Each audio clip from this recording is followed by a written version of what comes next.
Well, this is going to upset some blue hairs. This is going to fill a few progressive diapers, that's for sure. Unmarked graves discovery at Manitoba residential school turns out to be a hoax. No bodies found, just rocks. That's right. Despite the findings, the chief warned against a denialist narrative, right? Because here's the thing, folks, in Canada, and to even question, it's like anywhere else in the world, to question the progressive narrative, whether it be a hate crime or whether men can change into women, whatnot. It means you're a terrible human being and you're a piece of shit, and you should probably be put into a rocket and sent off to the moon somewhere, right? That's what questioning gets you with these people.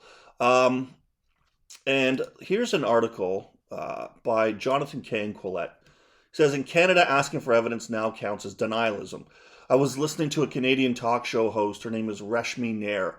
And when this topic came up, she absolutely loses her mind on air. Like, how can you say this and you're a QAnon, you're a conspiracy theorist, and you're a terrible human being. You have a small penis. I don't know, that kind of thing, right? And I absolutely do not have a small penis, by the way. But I'm just, I'm just saying, right? You can't question things these days. And here we have an example where it turned out to be absolute nonsense. So,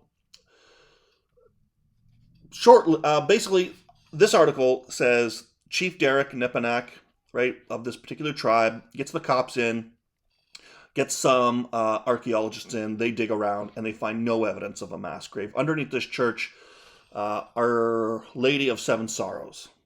Hell of a name. I mean, you got to give the Catholics one thing, that they can really know how to name a church.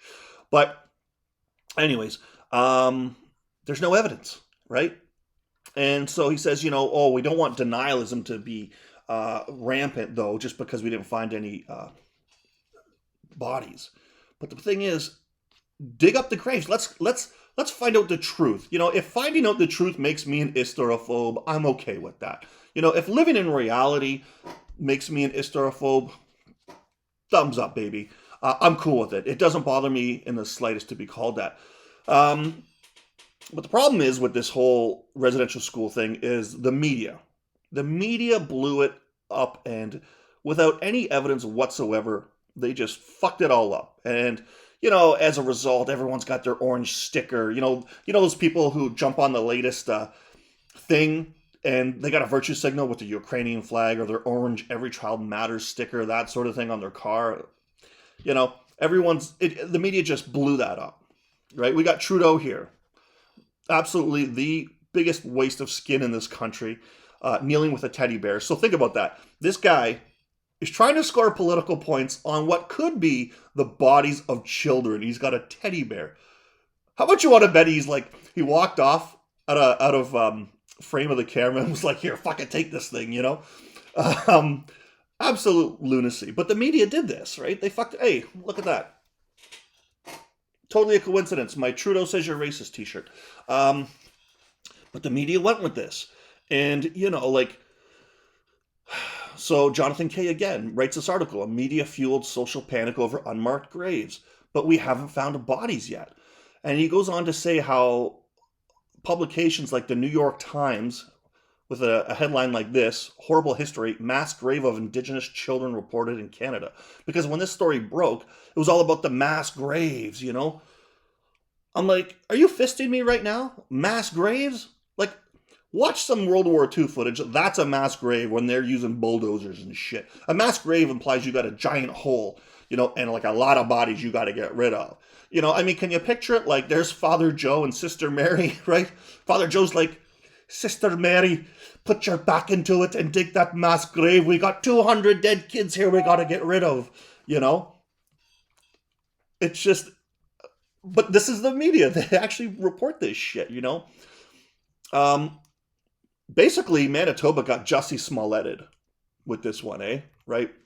We're getting Jussie Smolletted. I'm surprised. Like, it won't shock me if somehow, if they dig up a grave, there's "This is MAGA country," written in there, Oh my God, way back in 1910, Donald Trump's MAGA was in effect even back then. Anyways, the media is not your friend. Now, in this article, interestingly enough, Jonathan K. New York Times, they doubled down, right? Like they doubled down on this story. You know, how thousands of Indigenous children vanished in Canada. No, no. Goes on to say hundreds more unmarked graves found at former residential school. Again, we don't even know if they're graves, they're ground disturbances. Even the people who did the radar, um, they're like, well, we can't confirm they're graves, they're just disturbances in the soil. Okay, well, if they're graves, let's launch an investigation. Shit, man, if you find any bodies, any evidence of bodies, you know, human remains, whatever, I'll be the first to say you're right. But in this country, to even question that means you're a denialist, and it's absurd. And Terry Glavin of the National Post wrote this huge long article. I recommend everyone read it. The Year of the Graves: How the World's Media Got It Wrong on Residential School Graves. Right. And it's like a huge long expose. But interestingly enough, he talks about this tribe, the Cowasis. I don't know how to pronounce it. Right. This one right here. Right. Basically, they're like, yeah, we don't have any evidence of any graves around our residential school. They found a Catholic grave, right, like cemetery, but as far as the narrative of like, you know, uh, residential mass graves or unmarked grave sites, he's like, no, right? Um, Now, Jonathan Kay goes on to say, all like the Toronto Star, the Washington Post, they all went with this narrative of mass graves, but at least they had the decency, which shocks me, to change their articles. Um, everyone wants to jump on this story because it sells papers, and we can't just in this country anymore. We can't just take a step back and be like, let's just wait for the facts to come out. Like, reminds me of the story of this girl who made headlines in Canada. And even Trudeau was like, this is terrible, my Islamophobia. She goes, oh, some random stranger dude just came up and like cut off her hijab and was like, okay then, and then fucked off, right? Just out of the blue. Okay, is it possible? Yes. Did it end up happening? No. Um, it was a hoax, and we're quick to jump on all the race hoax because the media, the progressives and blue hairs, want you to think that Canada, the United States, is more racist now than it was 60 years ago, 70 years ago, right? That's their job. Outrage sells. And that's what they did. So now, basically, looks like Manitoba, you got the old Jussie Smollett treatment, turned out to be bullshit. Uh, Everyone thinks these are all these graves out in Kamloops, BC. Well, start digging and let's find out, right?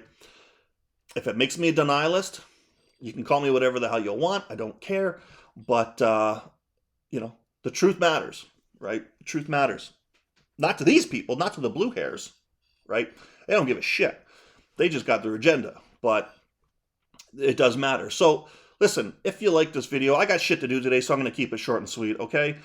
You should probably go outside and do something useful with yourself, too. Get away from the computer. But if you like the video, please leave a comment, like, subscribe.